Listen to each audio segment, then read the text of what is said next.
Hello friends, I welcome you all to काउट्स academy. तो जैसा कि आप देख सकते हैं, आज का टॉपिक क्या है? परसेंटेज, यानी कि प्रतिशत। तो नाम से ही क्लियर है कि प्रतिशत, इसका मतलब है 100 के रिस्पेक्ट में, 100 के सापेक्ष कोई संख्या कितनी है, यही हमें इसमें पढ़ना है। तो आज हम देखेंगे कैसे परसेंटेज क्वेश्चंस को किसी भी गवर्नमेंट एग्जाम में, या डिफेंस हो, एसएससी, रेलवे, इनमें बहुत सारे भर भर के क्वेश्चन परसेंटेज पे आते हैं। तो इनमें क्वेश्चंस को परसेंटेज कैसे आसानी से सॉल्व कर सकते हैं, ये हम आज देखने वाले हैं। ठीक है, तो क्वेश्चंस लेते हैं, क्वेश्चन से स्टार्ट करेंगे।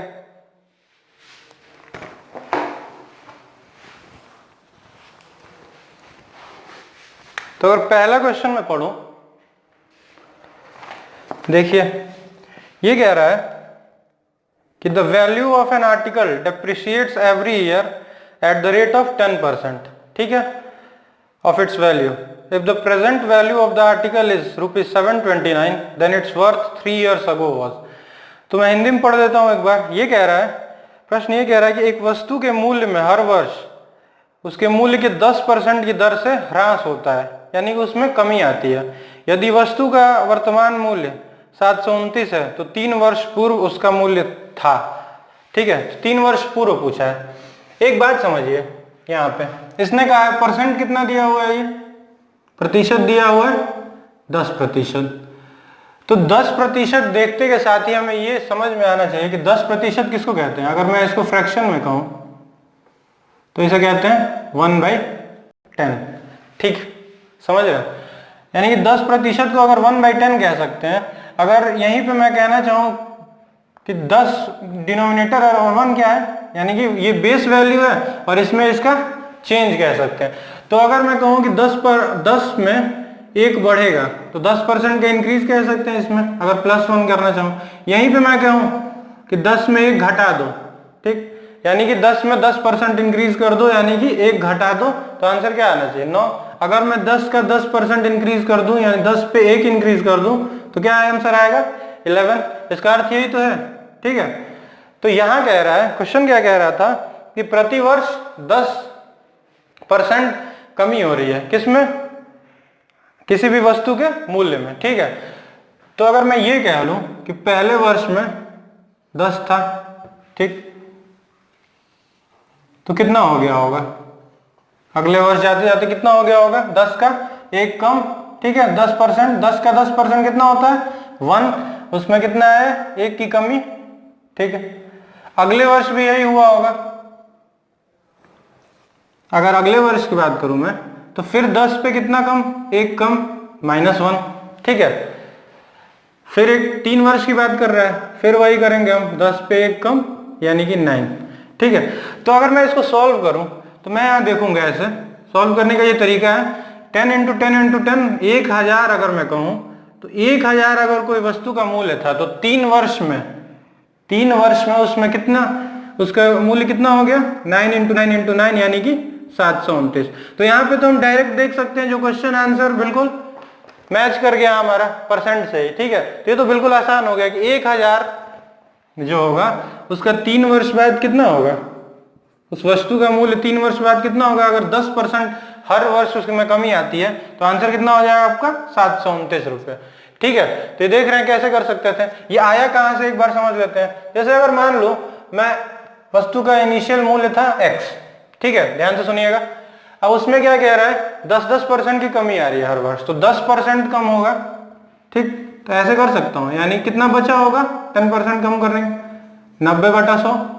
फिर क्या हुआ? ये 1 साल का हुआ, अगले साल भी वही हुआ, 10% उसमें कमी आ गई। ठीक है, फिर क्या हुआ? 10% उसमें कमी आ गई। तो यही तो मुझसे पूछा था, x पूछा था, जबकि दिया हुआ क्या था? 729 दिया हुआ था, यानी कि x को हम क्या कह सकते हैं? यहां से डायरेक्ट लिख सकते हैं 1000। ठीक है, समझ में आ रहा है? ठीक है, ये कितना क्वेश्चन इजी था। ठीक, अगले क्वेश्चन पे बढ़ते हैं हम। अगला क्वेश्चन करेंगे, ये तरीका नोट करना है आपको, कैसे बिल्कुल हाथ पे ही कैलकुलेशन कर सकते थे। 10% बोला है, 10 का 9, 10 का 9, 10 का 9, 3 बार 1000 का 729 दिया है, यानी कि इनिशियल मूल्य कितना रहा होगा? 1000। ठीक है, अगला क्वेश्चन करते हैं।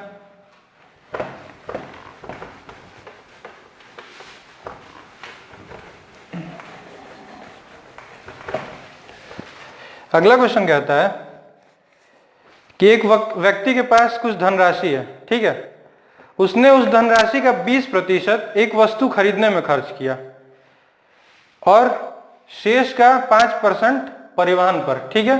इसके बाद उसने रुपए 120 दान कर दिए। तदनुसार यदि उसके पास रुपए 1400 शेष बचे हो तो उसके द्वारा परिवहन पर किया खर्च कितना था। यानी कह ये रहा है कि शुरू में क्या था, कुछ पैसे रहे होंगे किसी व्यक्ति के पास, उसने क्या किया 20% उसमें खर्च करके कोई सामान खरीद लिया, ठीक है। उसके बाद जो बचा उसका 5% उसने ट्रांसपोर्ट पे खर्च कर दिया, आने जाने में किराया लगा होगा, ठीक। उसके बाद क्या किया, जो बचा उसमें से 120 रुपया क्या कर दिया, किसी को गिफ्ट कर दिया, ठीक है, भेंट स्वरूप दे दिया। अब वो लास्ट में 1400 रुपए उसके पास बच रहे हैं। तो ये कह रहा है the amount is spent on transport is, तो ट्रांसपोर्ट पे उसने कितना खर्च किया। तो एक बात समझिएगा, ठीक है, अगर मैं ये कहूं परसेंट में दिया हुआ है 20%, 5% ऐसे करके, तो अगर मैं ये कहना चाहूं, अगर मैं मान लूं कि इनिशियली उसके पास 100% रहा होगा, ठीक है, 100% रहा होगा। अब ये कह रहा है कि इसने क्या किया, 20% उसका खर्च कर दिया। 100% का 20 यानी कि बच कितना गया उसके पास, 20% खर्च करने के बाद अभी भी 80% है, ठीक। अब कह रहा है कि जो रिमेनिंग है, यानी कि रिमेनिंग जो 80%, उसमें से भी 5% उसने क्या किया, ट्रांसपोर्ट पे खर्च कर दिया। तो क्या मैं ये कह सकता हूँ 80% का 5% कितना होता है, बताइए। 80% का 5% मुझे लगता है 4% होगा, ठीक। तो यानी कि 4% उसने किस में खर्च कर दिया, ट्रांसपोर्ट पे। अभी भी उसके पास बच कितना गया है, 76%, ठीक है। टोटल अमाउंट लेफ्ट 76% अभी। अब उसने क्या किया, किसी को गिफ्ट दे दिया, तो गिफ्ट दे दिया, लो 120 रुपए, ठीक। तो बच गया है इज लेफ्ट विथ 1400, ठीक है। यानी कुल मिला के हमारे पास इक्वेशन क्या है, 76% में से क्या किया, 120 कितना आया, 1400 रुपये, ठीक है, समझ रहे हैं। अब क्या हुआ, इससे 76% कितना हो गया, 1400 प्लस 120 1520, यानी 1% यहां से मैं लिख सकता हूं 20, 100% कितना कह सकता हूं, बताइए, 2000, ठीक है। यानी कि उसके पास इनिशियली कितना अमाउंट रहा होगा, 2000। अब ये कह रहा है कि the amount he spent on transport, तो यहां से हम डायरेक्ट यहां देख सकते हैं the amount he spent on transport, 1% 20 रुपया, 4% 80 रुपये, ठीक है। क्या क्लियर हो रहा है, इजी है, कुछ नहीं करना था। 100% लिया, 80%, फिर आया 5% उसमें से खर्च कर दिया, 76%, 76% में से भी 120 रुपया निकाल दिया, तो बच गया 1400। यानी कि ये इक्वेशन हमारे पास आई, 76% माइनस 120 इज इक्वल टू 1400, 100% 2000, 4% जो भी परसेंट पूछा हो कुछ भी निकाल सकते थे, वहां से 4% कितना आ गया, 80 रुपए, ठीक है। अगला क्वेश्चन करते हैं।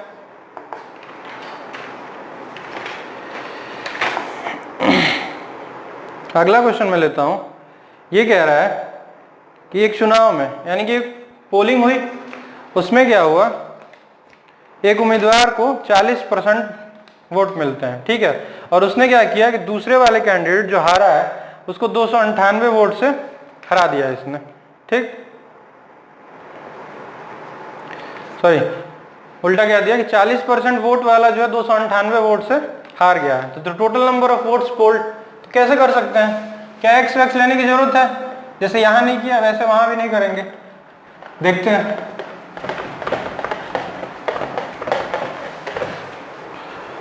क्या कर सकते थे, मान लिया कि 100% वोट पड़े, ठीक है। अब ये कह रहा है एक जो हारा उसको 40% वोट मिला, ठीक है, तो दूसरा यहां से कंफर्म हमें हो गया, जो जीता होगा उसको 60% वोट मिला होगा। अब इसने कहा कि ये इस वाले ने इसको 298 वोट से हरा दिया, इन दोनों के बीच में डिफरेंस कितना है, 20% का। तो यहां से हम सीधे सीधे कह सकते थे कि 20% जो होगा इसका 100% का, ठीक है, इसका 5वां हिस्सा कितना है, ऐसे कह सकते हैं 298, कैसे है, समझ रहे हैं। तो यहां से निकाल सकते थे 100% क्या होगा, बिल्कुल 298 इंटू 5 कितना हो जाएगा 1490। तो इतने टोटल वोट्स पोल हुए हैं। ठीक है, आंसर आ गया। अगला क्वेश्चन देखते हैं।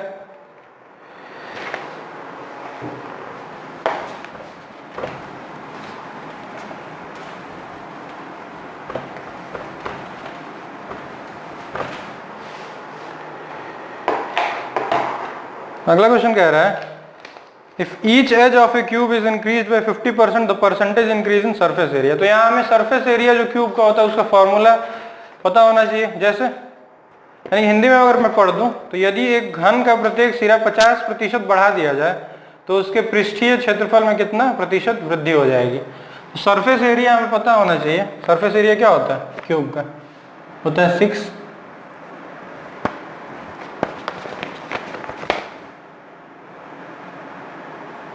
6a square. ठीक है, 6a स्क्वायर होता है।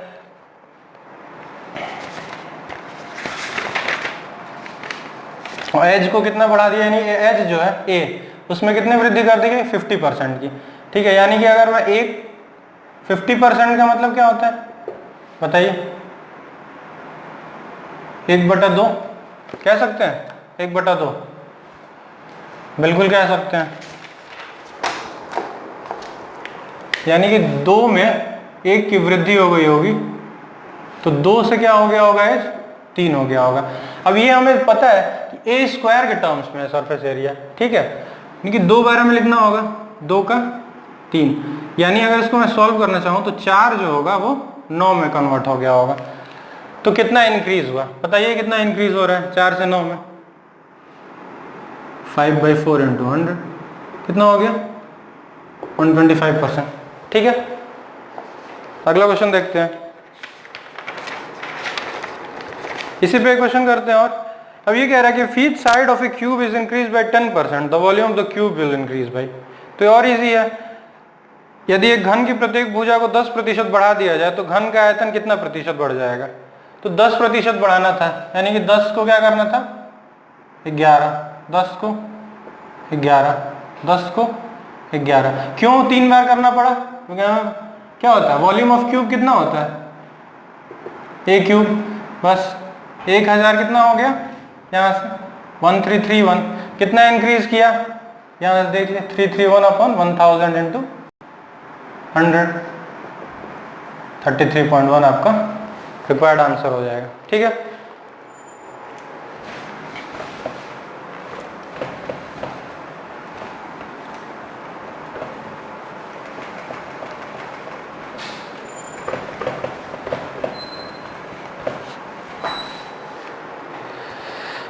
अगला क्वेश्चन देखते हैं। ये जो क्वेश्चन है मैं यहां लिख देता हूं।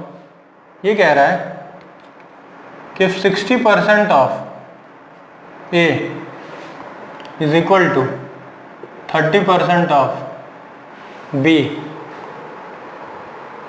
और कह रहा है B is equal to 40% of सी।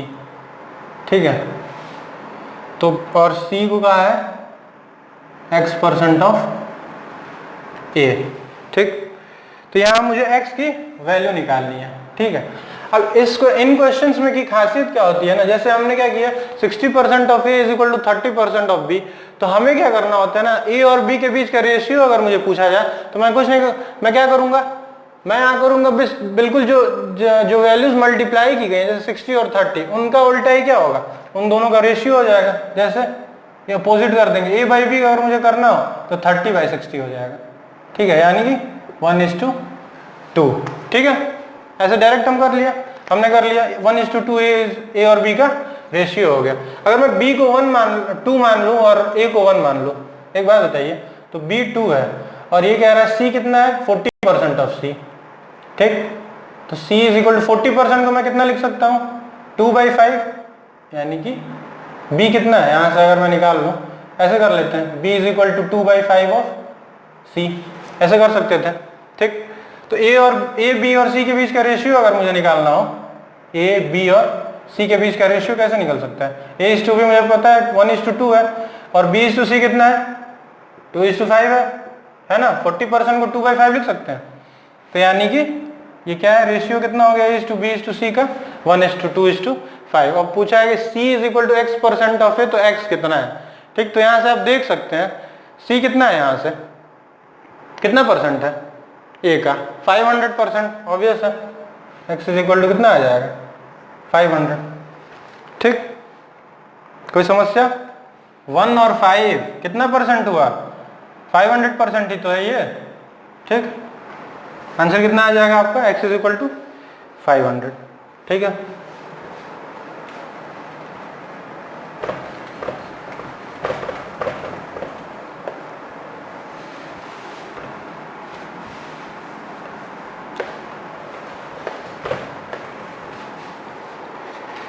अगला देखते हैं क्वेश्चन।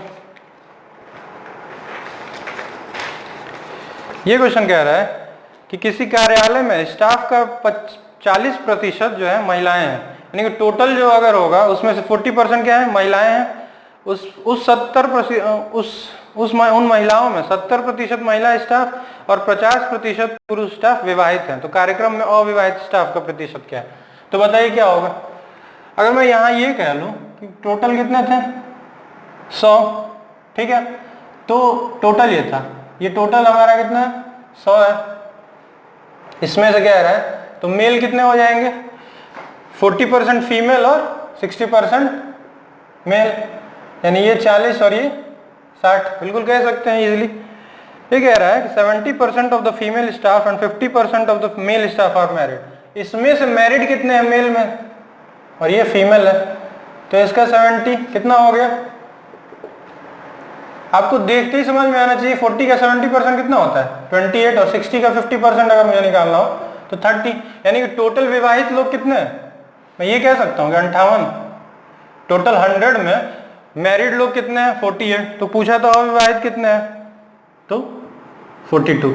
यहाँ कहने का मतलब ये है, बताने का ये उद्देश्य है इस क्वेश्चन को कि आप अगर कुछ नहीं दिया, देख रहे थे कुछ नहीं दिया हुआ था, केवल परसेंटेज में बातें की गई थी और परसेंटेज में ही पूछा गया था, तो मुझे क्या कोई वैल्यू लेने की आवश्यकता थी x में, नहीं ना, 100 में ही, यानी कि शत में ही, जैसा कि नाम यहाँ पे है शत, प्रतिशत, तो शत में ही क्या कर लिया मैंने, सारे कैलकुलेशन कर लिए और हमारा परसेंटेज भी क्या आ गया 42। 100 में 42 कितना होगा 42% होगा। ठीक है, दो क्वेश्चन और देखते हैं।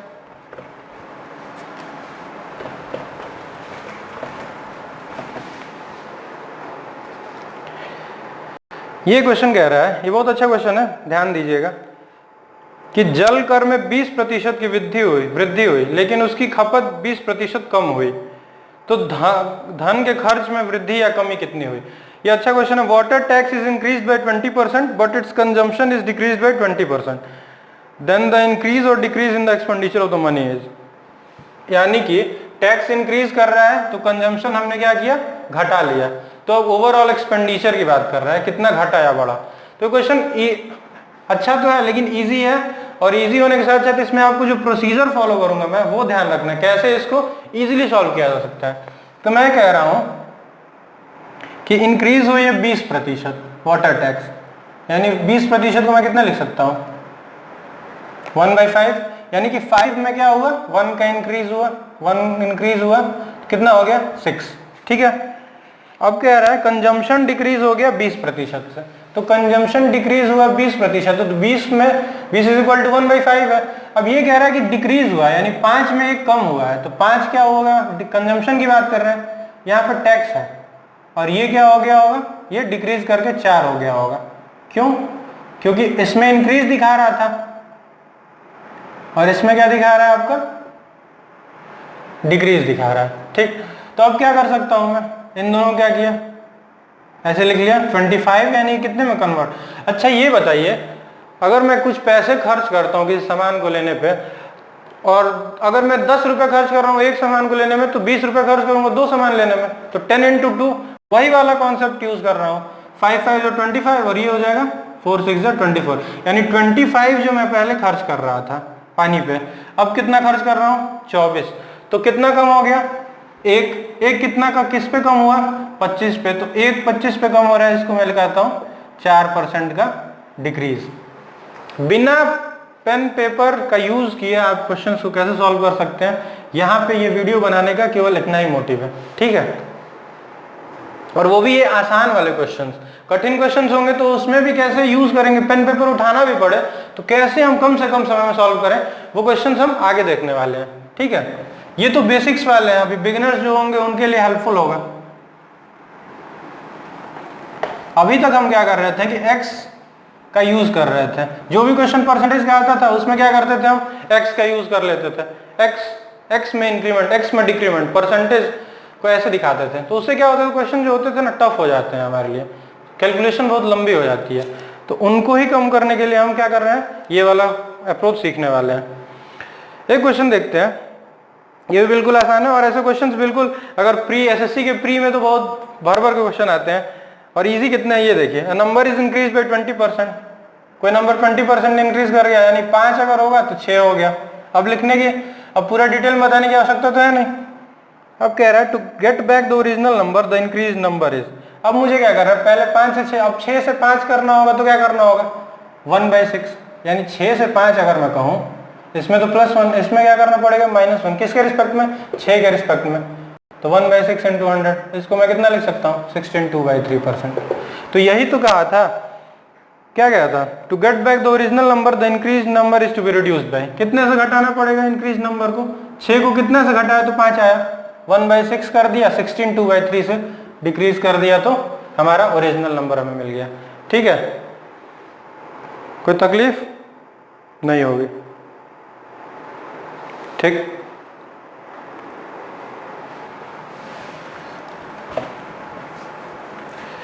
एक क्वेश्चन करते हैं, ये अच्छा क्वेश्चन है, इसमें एवरेज का भी कॉन्सेप्ट अब यूज कर सकते हैं और ऐसे भी कर सकते हैं। जैसे ये कह रहा है 900 अधिकतम अंकों में से ए ने एक विषय में 72% अंक प्राप्त किए और दूसरे विषय में अधिकतम 700 अंकों में से 80% अंक प्राप्त किए, तो यदि परिणाम दोनों विषयों की सम्मिलित प्रतिशतता पर आधारित हो तो बताइए सम्मिलित प्रतिशतता क्या होगी। तो मैं ये कह सकता हूँ, मैंने कहा था एक बार आपसे, पिछले ही क्लासेस में मैम ने पढ़ा था कि हम एवरेज का कॉन्सेप्ट कैसे यूज कर सकते थे, 900 पर कितना है, 72%, ठीक, प्लस इस क्वेश्चन को ऐसे तो इजीली सॉल्व कर सकते हैं, 700 का क्या है, कंबाइंड परसेंटेज निकालना था, ठीक, और ओवरऑल परसेंट कितना है बताइए, 72% प्लस 80%। क्या मैं यहाँ से ओवरऑल परसेंटेज निकाल सकता हूँ, कंबाइंड परसेंटेज निकाल सकता हूँ, बिल्कुल निकाल सकता हूँ। इसको इजीली और कैसे सॉल्व किया सकता था, मैं क्या करता, रेशियो ले लेता, जैसे इन दोनों के बीच में रेशियो क्या है, 8 9 72, 8 10 80, ठीक, और यहाँ पे क्या आ जाता, इसकी जगह 19 आ जाता, ठीक है, समझ रहे हैं आप, ठीक है ना, 10 9 90, इजी हो जाता बिल्कुल, ठीक है, ऐसे कर सकते हैं, इसको कंबाइंड परसेंटेज निकाला जा सकता है, ठीक। तो यहाँ से मेरे ख्याल से आंसर आ जाएगा, सॉल्व कीजिएगा, 75.5 आना चाहिए, ठीक है।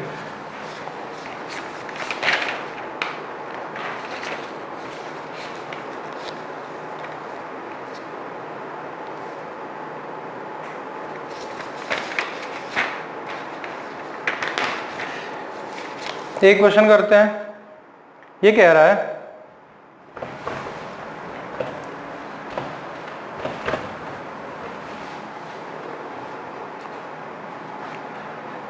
कि एक व्यक्ति ने अपनी धनराशि का 7.5% खर्च कर दिया और शेष राशि के 75% खर्च करने के बाद उसके पास 370 रुपये बच गए, ठीक है।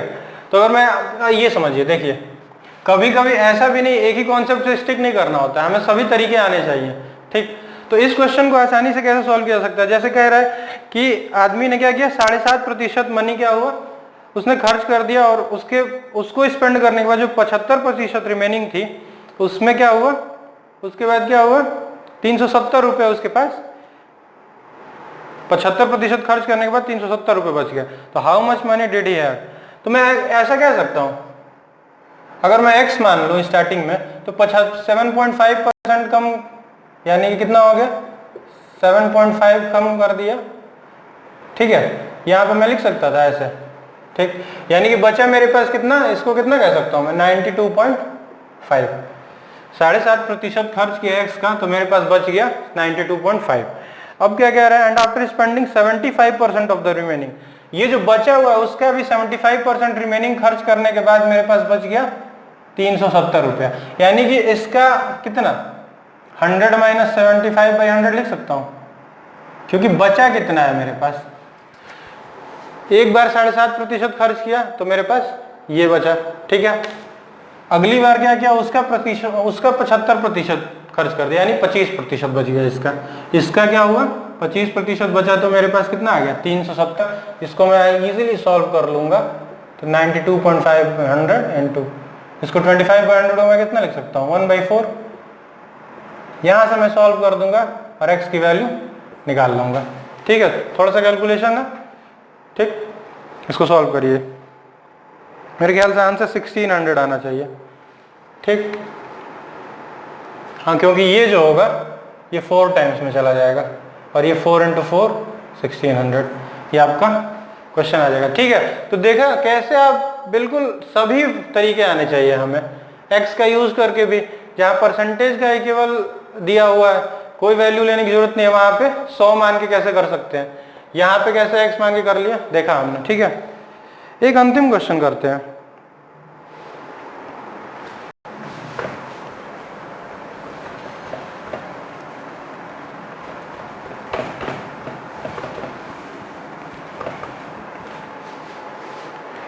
ये क्वेश्चन किया,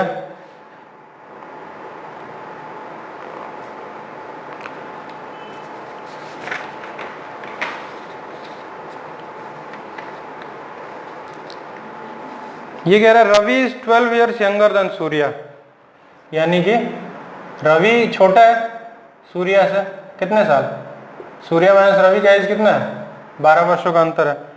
रवि's age is 40% of the sum of his and Surya age, माने कि रवि और सूर्या का जो एज है, ठीक है, उसका क्या है, रवि एज इज 40%, इसका 2/5।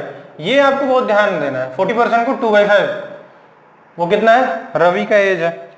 ठीक, what will be Surya's age 9 years hence. तो क्या यहाँ दो इक्वेशन है, दो अननोन है, मैं इजीली सॉल्व कर सकता हूँ, बिल्कुल कर सकता हूँ, यानी कि 2r + 2s = 5r, यानी कह सकता हूँ यानी 3r = 2s। ठीक है, यहाँ से कुछ भी कर सकते हैं, यहाँ पे हम जैसे s में कर लो तो 1.5r हो गया, इसको यहाँ रख दूं तो 1.5r - r = 12, r कितना हो जाएगा 24, s कितना हो जाएगा 36। तो ये कह रहा है सूर्या का एज कितना हो गया 36। What will be Surya age 9 years hence, तो 9 ईयर्स हंस कितना हो जाएगा, +9 कर देंगे 45 साल। ठीक है, इजी हो गया। ठीक, चलिए आज का लेक्चर यहीं पे फिनिश करते हैं। कल अगले लेक्चर में हम क्या करेंगे, परसेंटेज के और कुछ एडवांस लेवल के क्वेश्चंस देखेंगे। ठीक है, तब तक के लिए बाय बाय, थैंक यू। और हमारे चैनल को लाइक और सब्सक्राइब करना मत भूलिए और अपने वैल्यूएबल कमेंट्स हमें देते रहें।